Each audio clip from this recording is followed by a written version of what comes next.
What would alien or ET disclosure really look like? Like actually look like? Well, let's recalibrate our expectations for a second. I think movies have completely ruined this topic, sci-fi in general. If disclosure does happen, I don't think it's going to be as dramatic as we think, or as one might think. I don't think it'll be as emotional, and it certainly won't be as satisfying as it is in the movies. But we need to also define what disclosure means. And do we need it? I mean, do we need the president telling us it's real? They kind of have already. We already know a lot.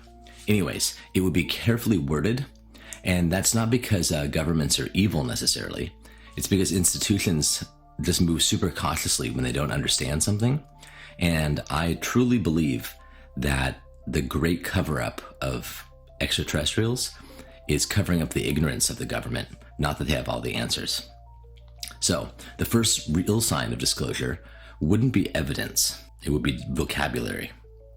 You wouldn't hear UFO, and you wouldn't hear alien. UAP, that'll do.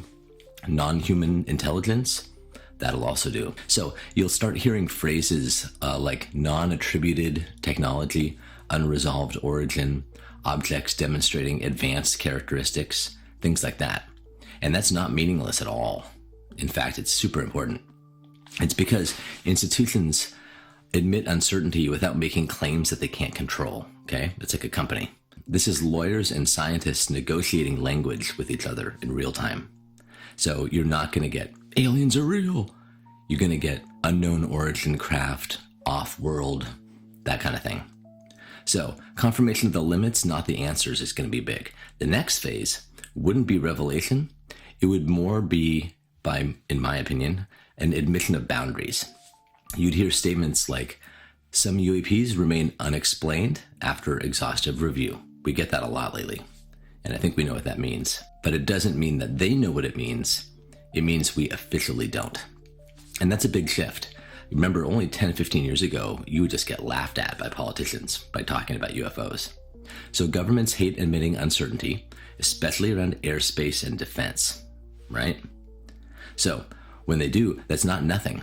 It's just disclosure in its very, very honest form. They will be careful with their wording. Old cases, classic old cases, would get new framing also. People always expect like brand new footage and new leaks and new bombshells. And I just don't think it works like that. It's not like ghosts where if they are real, you're never going to prove it on TV. You can prove these things, but you're not going to get like the one video that will convince everybody all of a sudden. They're going to be old cases reclassified, and they will become unresolved after review rather than proven. So it wouldn't be a lot of new drama, but it'd be like a sentence buried in a report that says something like, this incident does not conform to known platforms. That's realistic. That sentence is disclosure. So another telltale sign, and I think a lot of these are happening, is that science money starts flowing. You can always follow the science money. And this part sounds boring, but is believable. And boring but believable is a scarcity in UFOs, and it's a good thing. So you wouldn't get a press conference, you would get funding. You know what I mean? Money goes to sensor calibration, data fusion, atmospheric research, AI analysis. You see new academic programs all the time, new task forces. This is how governments investigate unknown stuff. Slowly, quietly, spreadsheets, carefully, they don't tell you everything. So if something is real but not immediately threatening, this is exactly the response that you would expect. And again, I think it's happening now, but I don't think we should get our hopes up that daddy is going to admit it's real. That's not what disclosure really is. Also, there will be, unfortunately, years of ambiguity. And here's the part that I think people really hate. There is no final answer. There's no, we figured it out. There's no, it was aliens all along. They're coming from Mars and they're grays. It's not like that. It's like a standing anomaly. It's something that exists and it's measurable and it behaves intelligently and it's of non-human origin, but that doesn't mean that we actually know what it is, and they sure as hell are not announcing themselves. They don't want to be contacted, right? They would have a long time ago. So that kind of thing doesn't resolve cleanly. It becomes a permanent research category. So that is really the bottom line. I don't think this would cause panic, as some have predicted in the past. People just assume disclosure equals freaking chaos on the streets. We barely care now. But panic only happens when the intent is revealed. If something's real but unmanned, non-communicative, non-hostile, like what these Tic Tacs are from the ocean, it seems, what are you going to react to? There's no enemy, there's no message, there's no decision to make. It's just a very weird, uncomfortable realization that we're not alone on this planet, much less the universe. Those guys are living in the ocean deep down.